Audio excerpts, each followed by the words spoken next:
All right, welcome to the Intern podcast, everybody. I'm Lindsay Ahrens alongside Mr. Greg Amsinger of the MLB Network. Thank you so much, Greg, for joining me today.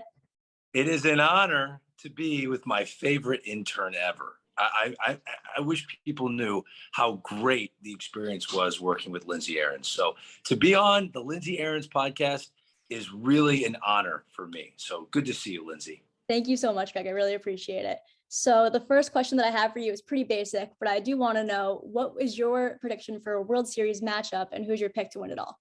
Oh, that's a great question. And I got to tell you, I'm a little proud of my preseason World Series prediction. I went out on a limb, and I say this on TV all the time. I don't say what I think, I say what I feel. Okay. And my feelings of the National League team that I picked, it changed because it was very turbulent. But right now, I still feel good about this. My preseason World Series matchup that I predicted was a rematch of the 1993 Fall Classic. It was the Philadelphia Phillies against the Toronto Blue Jays. Both teams have so many warts. They have so many issues, and I totally get that. But the way I look at the Phillies right now, I'm feeling good about it. They're going to be getting Bryce Harper back around early September. The bullpen, David Robertson was a gigantic addition. All their guys are throwing strikes again. I've always been a fan of the rotation. Always have been. I know there's a lot of swing and miss. The defense isn't very good, but Brandon Marsh has solidified center field. They moved Bryson Stott to short. I still believe in the Philadelphia Phillies. Everyone's getting lost in your Mets and the Braves and the Dodgers. I believe in the Phillies, and I think the Toronto Blue Jays are the Philadelphia Phillies of the American League. How I just described the Phillies is how I would describe the Toronto Blue Jays. They're laying in the weeds. They're going to have to scrap and claw to get one of those wild card spots. But man, the guys' names on the lineup and in the rotation, when it's all clicking, I still believe in it. I'm standing by it.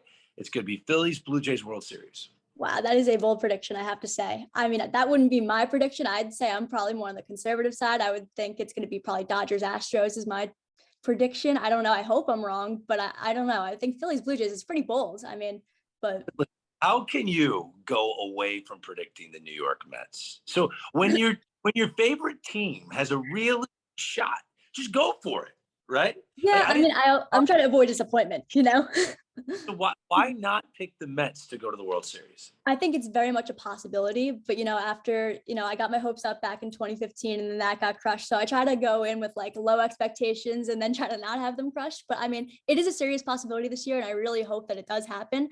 But, I think the Dodgers, they always have a good team and they always find a way. So I don't know. I think they'll make it, but I don't know if they'll win it. The Astros, I don't know. I think they're pretty good this year. I'm with you on the Astros. I think the Astros are the best team in baseball. But the reason I say they got the best pitcher in the American League, pitching like the best pitcher in the American League in Justin Verlander. I'm worried the Dodgers rotation without Walker Buehler that's a significant injury. He's gone for. I just look at Scherzer, DeGrom, and I know the time on Walker left with the spasms, and you got Carlos Carrasco leaving the game early, but they've got so much starting pitching depth, and the best closer going right now, and Edwin Diaz. I just think, is it okay if you just change it right here in the podcast? You're right. I honestly, the Mets, that would be my pick anyways. But like I said, I was trying to get my expectations, set them low. But you know what? The Mets, that there you go. Whether they'll beat the Astros or not, I don't know. But it would be my hope, as you know. Guys, we want to confirm this. Lindsay Ahrens is predicting the Astros will play the Mets in the World Series. She misspoke earlier and said, "Not now versus the Mets." Correct? You know what? You were right, Greg. You have convinced me that I need to be more positive and have a more, not such of a pessimistic outlook. So I will go with the Mets to be in the World Series against the Astros now. Real quick, do you mind if I ask you about that? Go for it. The New York baseball negative vibe. So I understand Mets fans have had heartbreak, a lot of it. Totally understand. But it's a New York thing. I feel like Yankee fans are finally enjoying the season because they've gone through 2 hellacious weeks of baseball. So they're finally getting back to what they're used to doing, which is complaining incessantly. Yes. They quietly sort of aggravated that their team was 70-31. It was They didn't want to talk about baseball because they were waiting for the slipper to fall off. Is that what happens in New York? You guys you're waiting for a disaster? I mean, I guess so, to be honest with you. Although I have to say, after the Yankee game last night, I think a lot of Yankees fans have changed their opinion because I know they've had a tough streak going on. But last night with the Josh Donaldson grand slam to win the game, I think that a lot of like people's mindsets here in New York have changed because of that. Where I think I saw a clip somewhere of some Yankees players saying to each other, like, we're back. Like everybody feels like it's back now. So like I think that we have the outlook of like initially being pessimistic, but then when things happen like that grand slam last night, that's when you get the outlook back of being like more optimistic that there's a chance. But as a Met fan, where As a you've Mets fan, I would say it's a little bit different. lost 4 games in a row all year, like, this has been a dream season for you. Right. So you're not pessimistic right now, correct? Not pessimistic, but I'm also not like gonna be like walking around like, oh yeah, we're gonna win the World Series, no question, and then look stupid when that doesn't happen. I think I like to. That's just me in general as a person. I think I like to go in with my expectations low, so I don't get upset when they aren't met. So, but I mean, I would be thrilled if the Mets won it, and I do think that this, of all the years that I've been watching and gone through a lot of heartbreak, I think this is the year that I have the most hope that I ever have. So, In other words, in your 19 years on Earth, yes, this best Mets team in your I would life. definitely say so, 100%. Wow. I've never been more excited to watch than I have this year. All the other years I could barely even watch just because it's been disappointment after disappointment. But this year it's been exciting. Even last night we called up Brett Beatty. He hit that home run his first at bat. Like this Right. year, the energy is just different. And I think that it's definitely the best year that I've had watching the Mets. You love Buck Showalter. Is he not the best man? He's by far the best. I mean, I liked some other ones too. Like I like Terry Collins, but I think Buck Showalter, he's just always so prepared and he's a great manager. Like definitely the best team that we've had. Us two together, me and Buck, it's hilarious. Watching a game with Buck Showalter is one of the weirdest things you'll ever experience in your life, because while you're watching the ball, he's watching everything but the ball. Right. I'll give you an example. We're watching the game, and he used to work as an MLB Network analyst with us, and before he went to the Mets job. And we're watching a game in San Diego, and he'd be like, "You see that grass right? That patch of grass? You see that patch of grass right in front of the dugout? You see that right in front of the home dugout? It's a little longer than the rest of the grass. You notice that? Just pay attention to that grass." Why do I have to pay attention? Just just pay attention, because what you'll find is the Padres know where that patch of grass is. They know where that grass is. The other team, the away team, doesn't know there's a thick patch of grass right there. That gets caught up in your cleat. You've ever walked in chunky grass? Have you ever had cleats walk through chunky grass? Try that sometime. You should try it sometime. I'm like, what is this? This is a completely different game that he sees compared to us. It's just, True. it's not the same. That's what I think is special about him. Everything he sees, like a patch of grass in San Diego, it's crazy, but he's amazing.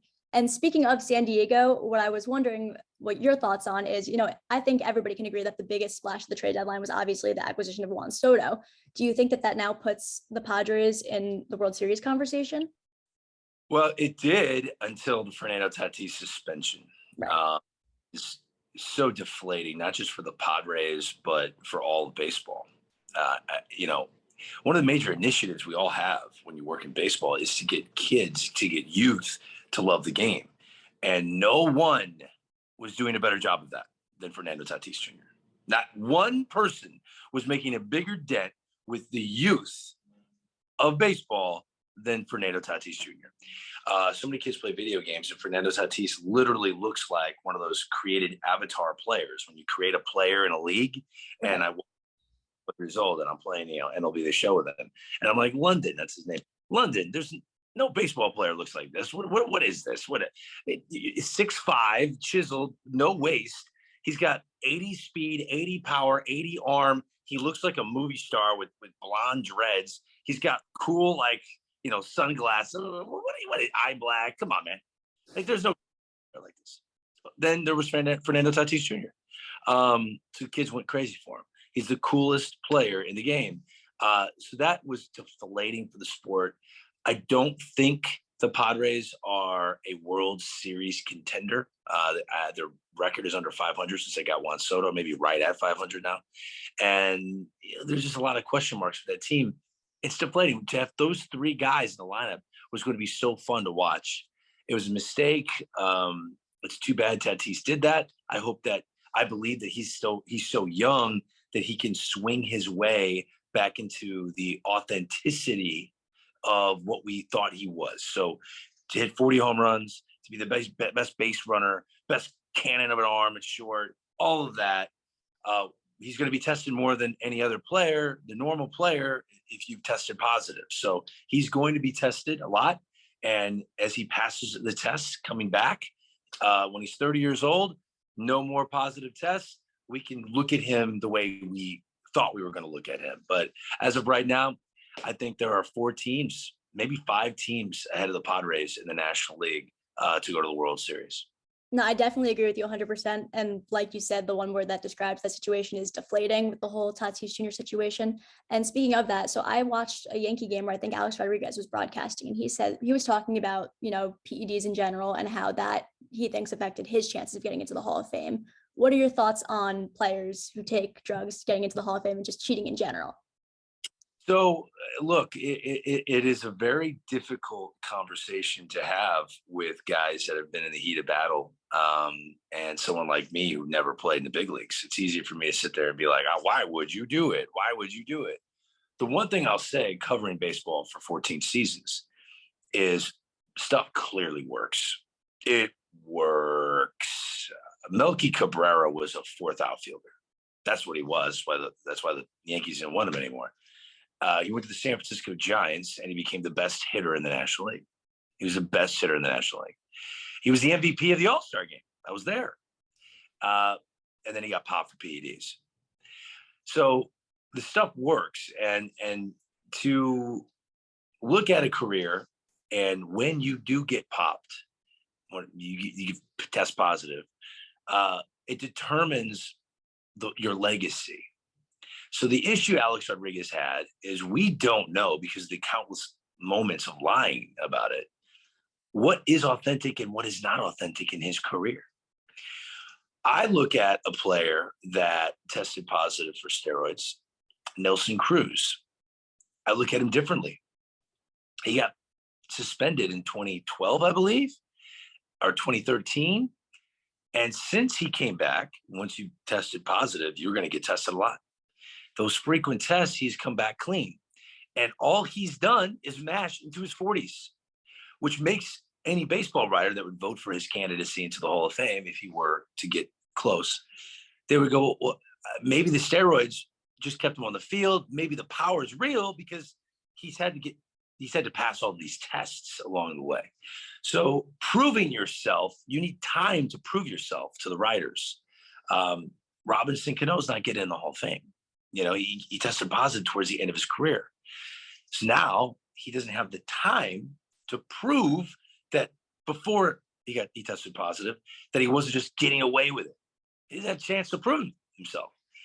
So you'll see that as you continue to, Bartolo Colon's not getting in the Hall of Fame.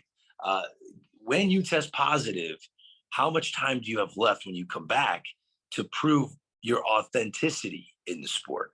So it's a very tricky thing.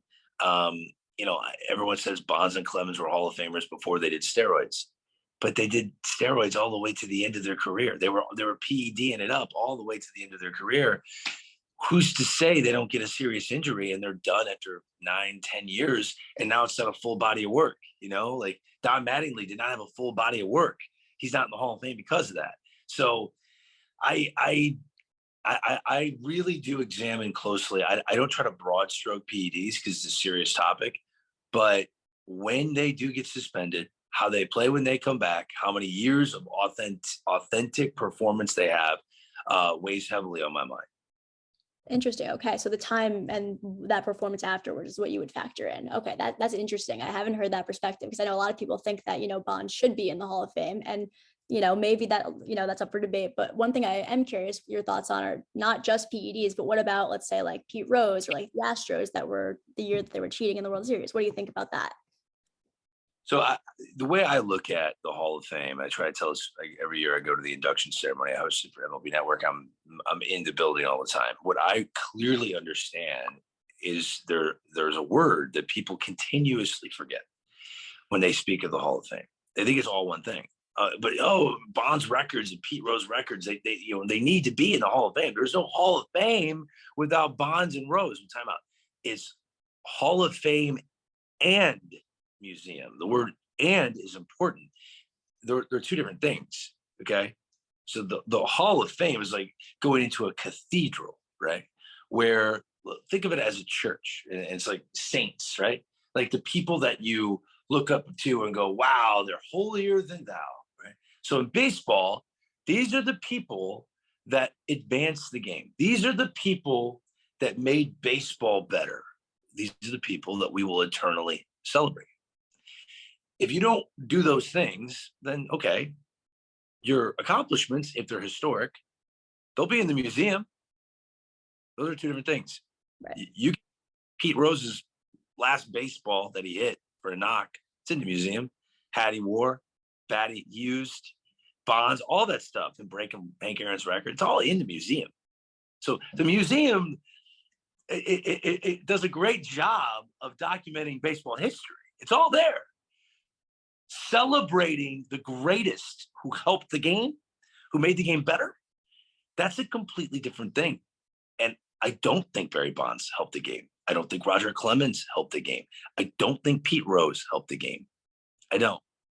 So with the Houston Astros, clearly, that was terrible. What are you going to do? You're going to take the World Series away? That's very sticky, hard to do. You open up Pandora's box. It's above my pay grade. But as for those individual players, your legacy is 200 years from now.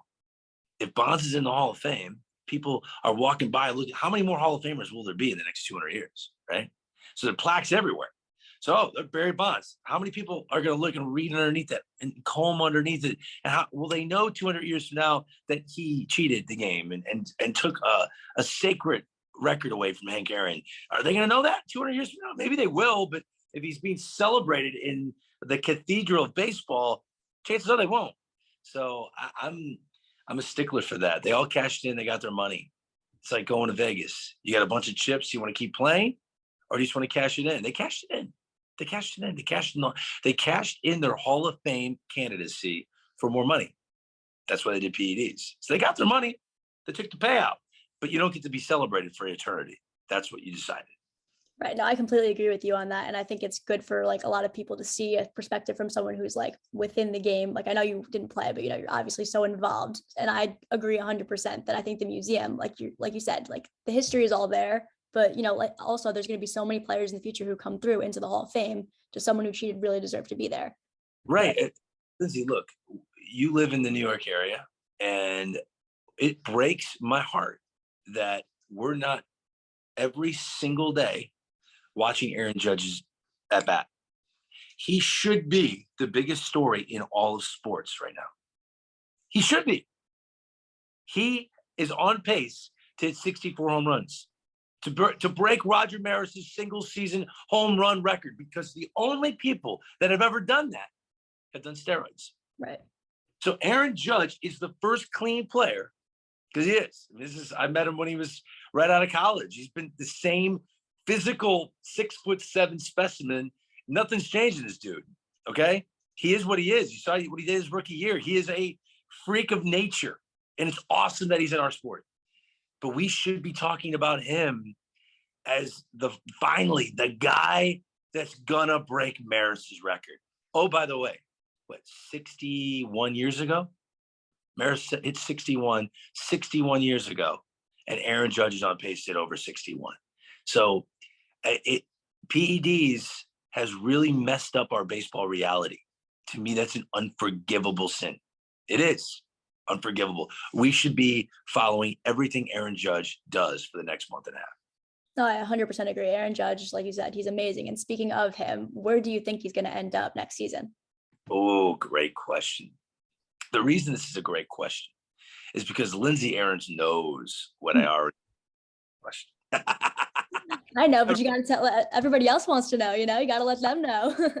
So I have been saying for a very long time that the day Brian Cashman walked up before opening day in spring training and walked the media through the last contract offer they gave Aaron Judge, which I'd never seen him do before. I've never seen that before. That eviscerated the relationship between Aaron Judge and the New York Yankees. Judge is a very prideful guy, and he knows he's great. He knows he's great. So he had this chip on his shoulder, and you're looking at a man rubbing the front office's nose in every home run he hits. This is a dominant performance of historical proportions. And the way I view it is this: he's a San Francisco, or he's a California guy. The Giants are going to have money coming off the books. They're going to be aggressive. They're going to want to spend money. You're going to have other teams out west, possibly the Dodgers. They have flexibility. Mookie Betts plays second base. Mookie would go to second base for Aaron Judge to play right. I'll let you know that right now. So the Dodgers are going to be in play. But I truly believe if he goes to any other team than this one, the one I'm about to say, he will take the second best offer, because no one will outbid Steve Cohen for Aaron Judge. New York Mets will make the largest contract offer for the modern day version of Mantle/Jeter. To steal that player away from the New York Yankees is owning a market. For the first time, is trumping the Yankees in their own market. We've never seen that before. Yeah, the Mets won the World Series in '86, but different day and age than what we're looking at now. So I believe the Mets are going to go all in. They will offer the most money for Aaron Judge. And I'll be shocked if he doesn't take the most money. I'll be shocked if he doesn't do that, because there is a chip on his shoulder, the way he was treated by the Yankees. And I think as much as he would love to go to California, the idea of owning New York over the Yankees will really resonate with Aaron Judge. So I think next year he'll be a Met. Well, I really hope you're right about that one. I have to say, as a Mets fan, I'm a little biased on where I think he'll go. But, if it happened, I would be thrilled. Like you said, the first time the Mets really have control over that New York market. So all we can do now is wait and see. But thank you so much for everything, Greg, with all your opinions on everything today. I really appreciate hearing from you. You were smooth. I knew you would be. Lindsay Ahrens, future TV star. Anytime you want to chat on your podcast, let me know. You're the best. Thank you so much, Greg. You're the best. I appreciate it. All right. Take care. You too. Bye.